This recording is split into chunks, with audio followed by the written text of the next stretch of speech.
Bonjour à tous, je suis ravie de vous retrouver pour une quatrième capsule sur un besoin affectif fondamental crucial, la confiance. Alors la confiance, on va essayer de voir ça avec les enfants et les collaborateurs, et dans les deux contextes, on va voir qu'elle joue un rôle fondamental dans le développement de l'autonomie, de l'estime de soi, de la capacité à prendre des décisions sans crainte d'être jugé ou de subir des conséquences négatives. Et comment la confiance fonctionne et se construit pour les enfants, les collaborateurs, et ainsi que les effets des attitudes parentales ou managériales sur ce besoin.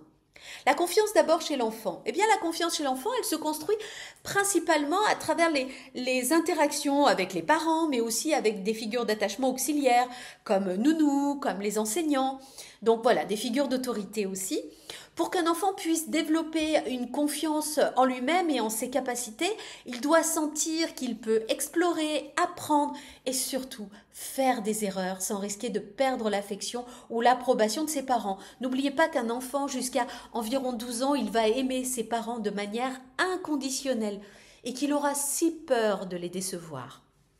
Alors les attitudes parentales qui favorisent la confiance, c'est des parents qui encouragent l'autonomie. Donc permettre à l'enfant d'essayer de nouvelles choses, de prendre des décisions, tout en lui assurant que ses erreurs sont acceptables et qu'elles font partie de l'apprentissage. C'est valider aussi les émotions. L'enfant doit savoir qu'il peut exprimer ses émotions sans être jugé ni ignoré. Et on verra ça avec le réconfort.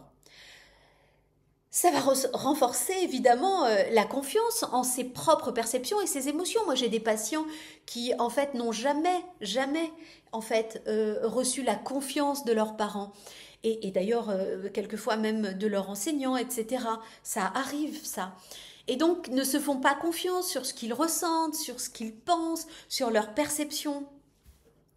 C'est aussi faire confiance à l'enfant, montrer à l'enfant qu'on croit en lui, en ses capacités, pour lui permettre de renforcer sa confiance en lui-même. Par exemple, de dire je sais que tu peux y arriver au lieu de je vais le faire à ta place. C'est aussi ne pas remettre en question ce que dit un enfant. Bien sûr, à 4 ans, il peut raconter des histoires, c'est bien normal, mais on va peut-être pas lui dire c'est sûr ça. Vous voyez, moi j'ai une petite anecdote, je la raconte souvent. Le cabinet est à côté d'une école. Lorsque je sors mon cothérapeute, mon petit chien Raymond, eh bien je traverse un parking, là, ce parking de l'école. Et un jour j'ai vu un grand papa, très très grand, parler à un tout petit bonhomme, son fils de à peu près 4 ans.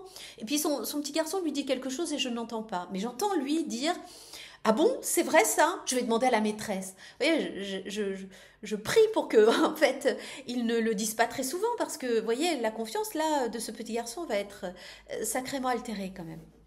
Alors les conséquences d'une confiance lésée chez l'enfant. Un manque de confiance en soi, hein, ça c'est évident. Si le parent ne laisse pas l'enfant explorer ou s'il critique constamment ce qu'il fait, ça va développer un sentiment d'incompétence ou de peur de l'échec. C'est aussi une dépendance émotionnelle parce qu'un enfant qui ne reçoit pas du soutien émotionnel ou de la validation, eh bien il peut devenir dépendant de l'approbation des autres pour se sentir bien. Et vous voyez, moi je le vois des fois ça au cabinet. Les enfants, avant de parler, ils regardent le parent. Alors attention, hein, tous les enfants qui regardent le parent un peu craintifs sont pas tous des enfants en déficit de confiance, mais c'est quand même, voilà, on a le droit de se poser cette hypothèse.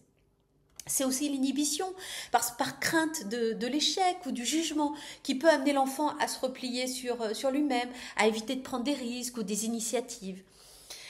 Alors chez le collaborateur maintenant, dans le monde de l'entreprise, c'est pareil, c'est exactement comme pour l'enfant. Donc la confiance, elle va se manifester lorsque les collaborateurs se sentent qu'ils peuvent prendre des initiatives, qu'ils peuvent s'exprimer librement et qu'ils peuvent aussi faire des erreurs sans crainte de sanctions excessives ou de perte de statut.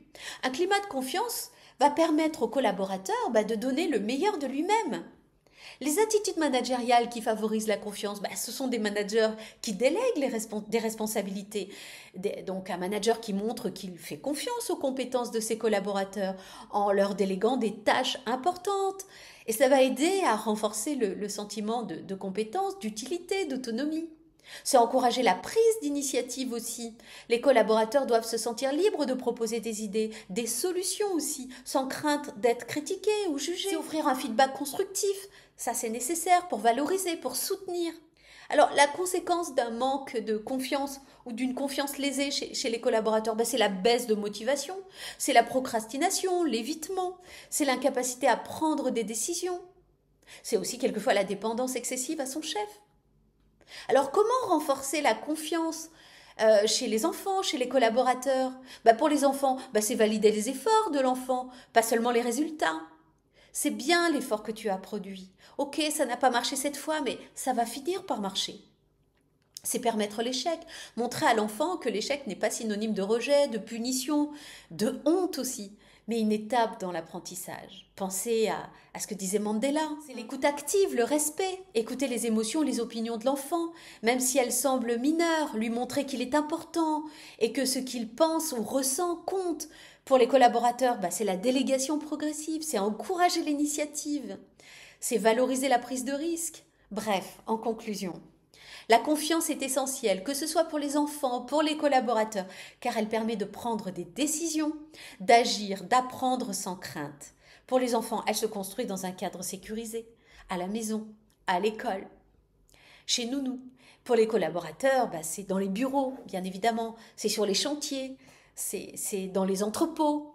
Elle repose sur la liberté de prendre des initiatives et d'être soutenue dans les moments d'échec. Dans les deux cas, la confiance permet de développer l'autonomie, la créativité et le sentiment de compétence.